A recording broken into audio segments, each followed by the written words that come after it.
BJP ಅವರು ಅಧಿಕಾರಕ್ಕೆ ಬಂದರೆ ಸಂವಿಧಾನವನ್ನು ತಿದ್ದುಪಡಿ ಮಾಡ್ತಾನೆ. ಎಲ್ರಿಗೂ ಬಾಯ್ಪಾಠನೂ ಆಗಿಬಿಟ್ಟಿದೆ. ಒಂದು ಇಡೀ ಎಲೆಕ್ಷನ್ ನಡೆಸಿದ್ರು ಅಂತಾನೆ, ಕೆಲವ್ರನ್ನ ನಂಬಿಸಿದ್ರು ಕೂಡ ಅಂತಾನೆ. ಆದರೆ ನೆನ್ಪಿಟ್ಕೊಳ್ಳಿ, ಗೋಬೆಲ್ಸ್ ತಂತ್ರ ಅಂತ ಏನು ಹಿಟ್ಲರ್ ಉಪಯೋಗಿಸ್ತಾ ಇದ್ದ, ಅದನ್ನು ಶಾಶ್ವತವಾಗಿ ನಂಬ್ಸೋಕ್ಕಾಗಲ್ಲ ಅಂತ ಇವ್ರಿಗೆ ಹರಿಯಾಣದಲ್ಲಿ, ಮಹಾರಾಷ್ಟ್ರದಲ್ಲಿ ಎಲ್ಲ ಕಡೆ ಅರ್ಥ ಆಗಿದೆ. ಮುಂದೆ ಕೂಡ ನಿಧಾನಕ್ಕೆ ಅರ್ಥ ಆಗುತ್ತೆ. You can't use the same tool every time ಅಂತ. ಯಾವ ಸಂವಿಧಾನಕ್ಕೆ ಬದ್ಧರಾಗಿ ಈ ಪಕ್ಷದ ಸಾವಿರಾರು ಜನ ಕಾರ್ಯಕರ್ತರು ಜೈಲಿಗೆ ಹೋಗಿದ್ದಾರೋ, ಯಾವ ಸಂವಿಧಾನವನ್ನು ಜಾರಿಗೆ ತರಬೇಕು ಕಾಶ್ಮೀರದಲ್ಲೂ ಅಂತ ನಾವು ಕಳೆದ 65 ವರ್ಷಗಳಿಂದ ನಮ್ಮ ಮ್ಯಾನಿಫೆಸ್ಟೋದಲ್ಲಿ, ಪ್ರಣಾಳಿಕೆಯಲ್ಲಿ ನಿರಂತರವಾಗಿ ಮೂರು ಸಂಗತಿಗಳು. ಸಮಾನ ನಾಗರಿಕ ಸಂಹಿತೆ ಜಾರಿಗೆ ತರ್ತೀವಿ. ನಮಗೆ ಯಾವಾಗ ಅಧಿಕಾರ ಸಿಗುತ್ತೋ ಅವತ್ತು ಆರ್ಟಿಕಲ್ 370 ರದ್ದು ಮಾಡ್ತೀವಿ.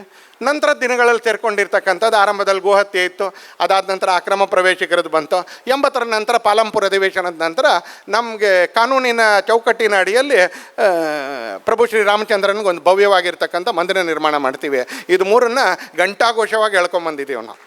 ಪ್ರತಿ ಚುನಾವಣೆಯಲ್ಲಿ ಕಣ್ಣು ಮುಚ್ಕೊಂಡು ಪ್ರಣಾಳಿಕೆಯಲ್ಲಿ ಸೇರಿಸಿದ್ದೀವಿ. ಯಾಕಂದರೆ ನಮ್ಮ ಜೀವನದ ಲಕ್ಷ್ಯ ಇದು.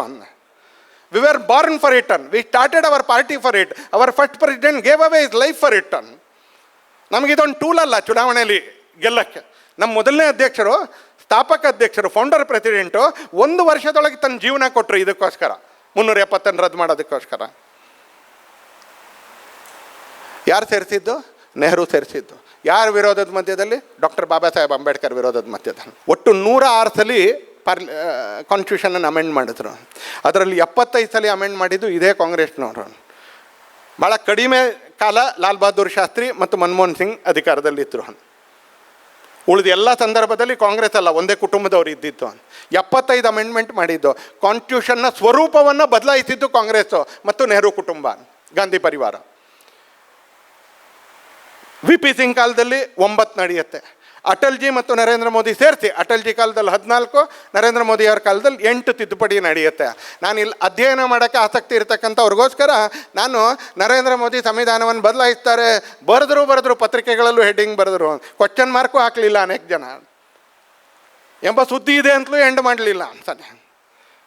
ಅಥವಾ ಬದಲಾಯಿಸ್ತಾರೆ ಅನ್ನೋದನ್ನು ದೊಡ್ಡದಾಗಿ ಪತ್ರಿಕೆಯಲ್ಲಿ ಹಾಕಿ ಎಂಬ ಸುದ್ದಿ ಇದೆ ಅನ್ನೋದನ್ನು ಲಾಸ್ಟ್ ಕಾಲಮಲ್ಲಿ ಹಾಕಿದ್ರು ಒಂದ್ಸಲ. ಅಂಥವ್ರು ಎಲ್ರಿಗೋಸ್ಕರ ಮತ್ತು ವಿದ್ಯಾರ್ಥಿಗಳಿಗೆ ನರೇಂದ್ರ ಮೋದಿ ಮಾಡಿರ್ತಕ್ಕಂಥ 8 ಅಮೆಂಡ್ಮೆಂಟನ್ನು ನಾನು ಓದ್ತೀನಿ ಒಂದ್ಸಲ. ನೀವು ತೀರ್ಮಾನ ಮಾಡಿ ಒಂದ್ಸಲಿ, ಪತ್ರಿಕೆಯಲ್ಲಿ ಏನು ಬರೀಬೇಕು, ಸೋಷಿಯಲ್ ಮೀಡಿಯಾದಲ್ಲಿ ಏನು ಬರೀಬೇಕು ಅನ್ನು. ನಾವು ಸಿದ್ದರಾಮಯ್ಯಂಗೆ ಅರ್ಥ ಮಾಡ್ಸೋಕ್ಕಾಗಲ್ಲ ಯಾಕಂದರೆ ಒಂದು ವಯಸ್ಸಾದ ಮೇಲೆ ಒಂದು ಸ್ವಭಾವದವ್ರಿಗೆ ಯಾವತ್ತೂ ಅರ್ಥ ಮಾಡ್ಸೋಕ್ಕಾಗಲ್ಲ. ನಾವು ರಾಹುಲ್ ಗಾಂಧಿಗೂ ಅರ್ಥ ಮಾಡ್ಸೋಕ್ಕಾಗಲ್ಲ. ಯಾಕಂದರೆ ಈ ಎಲೈಟಿಸ್ಟ್ ಅಂತ ಒಂದು ಭಾವನೆ ಇದೆ. ಕನ್ನಡದಲ್ಲಿ ಶಬ್ದ ಹೇಳಿದ್ರೆ ಸಿಕ್ಕಿದ್ರೆ ಹೇಳಿ ಒಂಚೂರು. ಈ ಎಲೈಟಿಸ್ಟ್ ಅಂದರೆ ನಾವು ಹಕ್ಕುದಾರರು, ಹುಟ್ಟಿನಿಂದ ಹಕ್ಕುದಾರರು ಅಂತ ಕೆಲವ್ರಿಗೊಂದು ಭಾವನೆ ಇರುತ್ತೆ ಅನ್ಸರಿ. ಮೊನ್ನೆ ನೋಡಿದ್ರಲ್ಲ, ಪ್ರತಾಪ್ ಚಂದ್ರ ಸಾರಂಗಿಗೆ ಏಟು ಬಿದ್ದಿದೆ, ಬಂದರು. ಬಂದು ಏನು ನಡೆಯುತ್ತೆ ಅನ್ಸಲಿ. ನಿನ್ನೆ ವಿಮಾನದಲ್ಲಿ ಮಂಗಳೂರಿಗೆ ಬರಬೇಕಾದ್ರೆ ನಾನು ಎದ್ದೆ, ನನ್ನ ಕೈಲಿ ಇದೇ ಥರ ಮೊಬೈಲು ಮತ್ತು ಕನ್ನಡಕ ಇಟ್ಕೊಂಡಿದ್ದೆ. ನಾನು ಎದ್ದು ಹೀಗೆ ಕುರ್ಚಿ ಮೇಲೆ ಕೈ ಇಟ್ಟೆ, ಅದು ಒಬ್ಬರು ಅಜ್ಜಿಗೆ ತಾಕ್ತು. ಏರಿಯಾ ಲಕ್ಷ್ಮೀನಾರಾಯಣ ಆಳ್ವರ ಕುಟುಂಬದ ಒಬ್ಬ ವೃದ್ಧ ಮಹಿಳೆಗೆ, ಅವ್ರ ತಾಯಿಗೆ ತಾಕ್ತು ಅಂತಲೇ. ತಾಕಿದಾಗ ನನಗೇನು ಅನ್ಸುತ್ತೆ, ನಂಗೆ ಏಕ್ದಮ್ ಒಂದು ಸ್ವಲ್ಪ ನನಗೊಂದು ಏನೋ ಒಂಥರ ಅನ್ನಿಸ್ಲಿಕ್ಕೆ ಶುರು ಆಯಿತು. ಇಷ್ಟು ವಯಸ್ಸಾಗಿರೋ ಮಹಿಳೆಗೆ ನನ್ನ ಕನ್ನಡಕ ಡಬ್ಬ ತಾಕ್ತಲ್ಲ ಅಂತ. ಹೋಗೋರು ಅವ್ರಿಗೆ ಏನೂ ಅರ್ಥ ಆಗಲಿಲ್ಲ, ನನಗೆ ತಪ್ಪಾಯಿತು ಅಂತ ಹೇಳಿತ್ತು.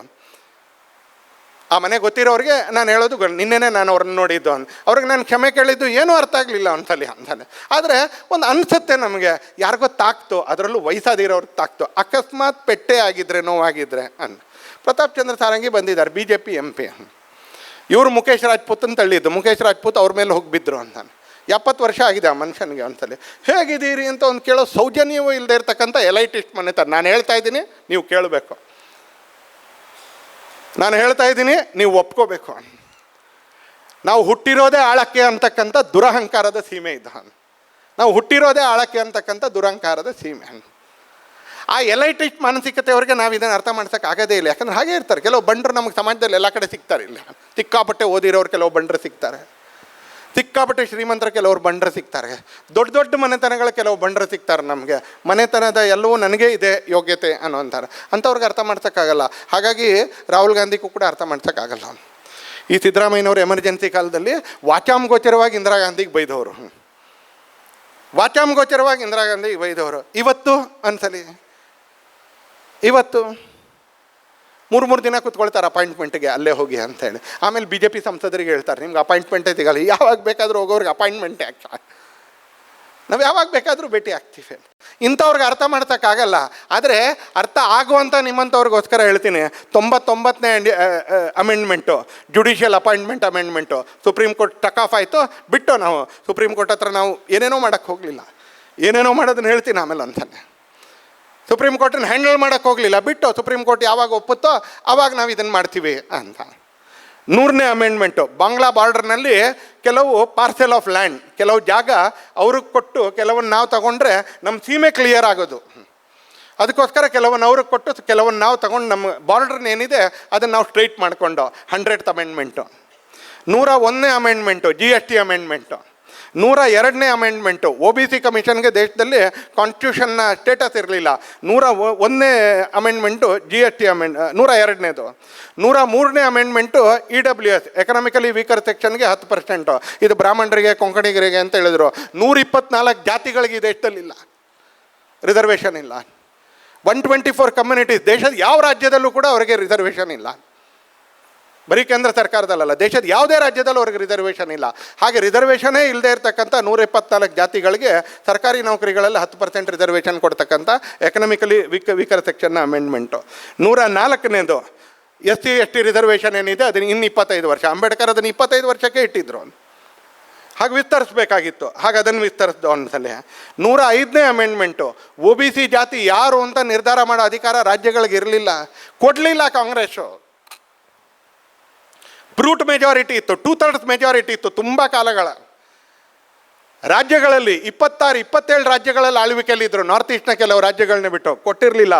105ನೇ ಅಮೆಂಡ್ಮೆಂಟು ನರೇಂದ್ರ ಮೋದಿ ಸರ್ಕಾರ ಮಾಡಿದ್ದು. Power of identification of caste as OBC, ಆ ಅಧಿಕಾರವನ್ನು ನಾವು ರಾಜ್ಯಗಳಿಗೆ ಕೊಟ್ಟು. 106ನೇ ಅಮೆಂಡ್ಮೆಂಟು, ಯಾವುದನ್ನು ನೆಹರು ಆದ್ಯಂತವಾಗಿ ವಿರೋಧಿಸ್ಕೊಂಡು ಬಂದಿದ್ರು, ಆ ಮಹಿಳೆಯರ ಅಧಿಕಾರದ ಮುಂದಿನ ಅಂತ 33% ರಿಸರ್ವೇಷನ್ ಪಾರ್ಲಿಮೆಂಟ್ನಲ್ಲಿ ಮತ್ತು ಲೆಜಿಸ್ಲೇಚರಲ್ಲಿ. ಇದು 106ನೇ ಅಮೆಂಡ್ಮೆಂಟು. ನೀವೇ ಹೇಳಿ, ಇದರಲ್ಲಿ ಇದನ್ನು ಸಂವಿಧಾನವನ್ನು ಬದಲಾಯಿಸ್ತಕ್ಕಂಥ ಯಾವ ಅಮೆಂಡ್ಮೆಂಟ್ ಇದೆ ಇದರಲ್ಲಿ? ಸಂವಿಧಾನವನ್ನು ತಿದ್ದುಪಡಿ ಮಾಡ್ತಕ್ಕಂಥ ಅಧಿಕಾರವನ್ನು ಯೋಚನೆ ಮಾಡಿ ಡಾಕ್ಟರ್ ಬಾಬಾ ಸಾಹೇಬ್ ಅಂಬೇಡ್ಕರ್ ಅವ್ರು ಯಾಕೆ ಕೊಟ್ಟಿದ್ರು ಅನ್ನೋದನ್ನು ರಾಜ್ಯ ವಿವರಿಸಿದ್ದಾರೆ ಒಂದ್ಸಲ. ಇದರಲ್ಲಿ ಒಂದು ಅಮೆಂಡ್ಮೆಂಟು ನರೇಂದ್ರ ಮೋದಿ ಸರ್ಕಾರ ಇದನ್ನು ದುರುಪಯೋಗ ಮಾಡ್ಕೊಂಡು ಮಾಡಿದೆ ಅನ್ನುವಂಥದ್ದನ್ನು ಹೇಳಿ ಒಂದ್ಸಲ. ಯಾರು ಬೇಕಾದರೂ ಹೇಳ್ಬೋದು, ಆಮೇಲೆ ಕಾರ್ಯಕ್ರಮ ಮುಗಿದ ನಂತರ ನಾವು ಅದನ್ನು ಸರಿ ಮಾಡ್ಕೊಳಕ್ಕೆ ತಯಾರಿದ್ದೀವಿ ತರ್ಕಬದ್ಧವಾಗಿದ್ರೆ ಅಂತ.